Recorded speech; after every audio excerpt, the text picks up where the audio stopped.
एक लड़के को एक अजीब सी बोतल मिली। उसने जिज्ञासा से उसका ढक्कन खोला और अंदर की चीज बाहर निकाली। वह एक अजीब सा अंडा था। यह अंडा चमकदार और हरे रंग का था, बिल्कुल जेली जैसा दिख रहा था, और उसके भीतर कोई जीव लिपटा हुआ था। हालांकि यह थोड़ा अजीब था, लेकिन लड़के को लगा कि यह अंडा अच्छे दाम में बिक सकता है। उसने अंडे को लपेटकर कस्बे के पशु चिकित्सक टीचर के पास पहुंचा दिया और उसे 2 रुपये के ऊंचे दाम में बेच दिया। टीचर ने रिसर्च शुरू की। उसने हाथ से दबाकर देखा तो अंडा दान डैन कर रहा था। तभी उसे कुछ गड़बड़ लगी। वह तुरंत बाहर भागा और लड़के को रोककर पूछा कि यह अंडा उसने कहाँ पाया। लेकिन जैसे ही टीचर बाहर निकला, अंडा अचानक हिलने लगा। फिर उसके बीच से दरार पड़ी। एक छोटा पंजा बाहर निकला और कुछ बार खुरचने के बाद पूरा अंडा टूट गया। इसी तरह गॉडजिला का पूर्वज जन्म ले चुका था।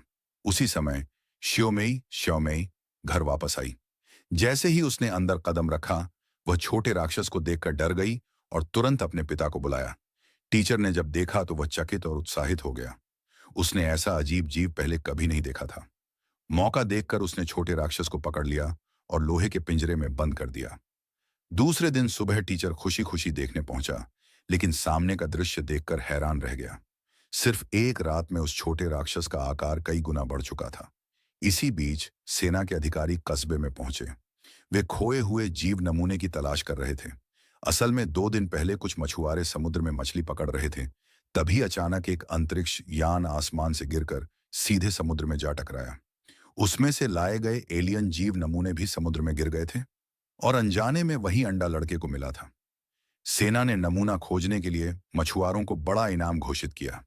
यह सुनते ही लड़का आगे आया और उन्हें बोतल तक ले गया। लेकिन अंदर का जीव तो उसने टीचर को बेच दिया था। सेना तुरंत टीचर के घर पहुंची, मगर तब तक टीचर उस राक्षस को चुपचाप कहीं और ले जा रहा था, ताकि उसे बेचकर बड़ा मुनाफा कमा सके। मगर आधे रास्ते में गाड़ी की तिरपाल ढीली हो गई। शो में पार्ट 2 देखने के लिए दी शिफ्ट मोर चैनल को सब्सक्राइब जरूर करें।